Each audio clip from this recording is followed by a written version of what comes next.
అమ్మా, ఈరోజు ఉగాది పండుగ కదా. అసలు మనం ఉగాది పండుగ ఎందుకు జరుపుకుంటాము? ఉగాది అంటే తెలుగు వాళ్ళ కొత్త సంవత్సరాది. అంటే ఈ రోజు నుంచే కొత్త సంవత్సరం మొదలవుతుందన్నమాట. అవునా? ఇప్పుడు నువ్వు ఏం చేస్తున్నావు?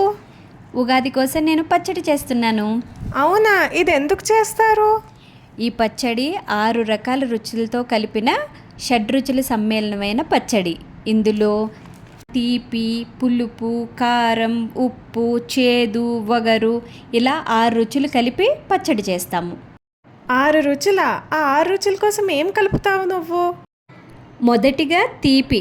తీపి కోసం మనం బెల్లాన్ని కలుపుతాము, అంటే సంతోషంగా ఉండడం కోసం అన్నమాట. రెండవది పులుపు. దానికోసం మనం చింతపండుని కలుపుతాం, ఎందుకంటే జీవితంలో వచ్చే ఏదైనా చిన్న చిన్న విసుగులకి ఇది సంకేతకంగా. మూడవది కారం. దీనికోసం మిరపకాయల్ని, అంటే ఏదైనా దుఃఖం, కష్టమైన పరిస్థితులు ఇలాంటి వాటిని కోసం. నాలుగవది ఉప్పు. ఉప్పు లేకపోతే ఏమైనా జీవితం బాగుంటుందా? చప్పగా ఉంటుంది కదా. అలాగే జీవితంలో ఉత్సాహంగా ఉండడం కోసం ఉప్పుని. మరియు చేదు. చేదు కోసం వేప పువ్వును కలుపుతాము, అంటే బాధలు, ఏదైనా దుఃఖాలు వాటిల్ని సంకేతకంగా.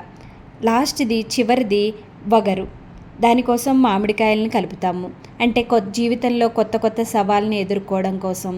ఇలా జీవితంలో వచ్చే సంవత్సరం మనకు ఎదురయ్యే అన్ని రకాల సుఖం, దుఃఖం, సంతోషం, బాధ ఇలా అన్ని రకాల రుచుల్ని మనము సాంకేతికంగా ఈ పచ్చడిని ఈరోజు తీసుకుంటాము. ఓహో, ఉగాది పచ్చడిలో ఇంతుందా?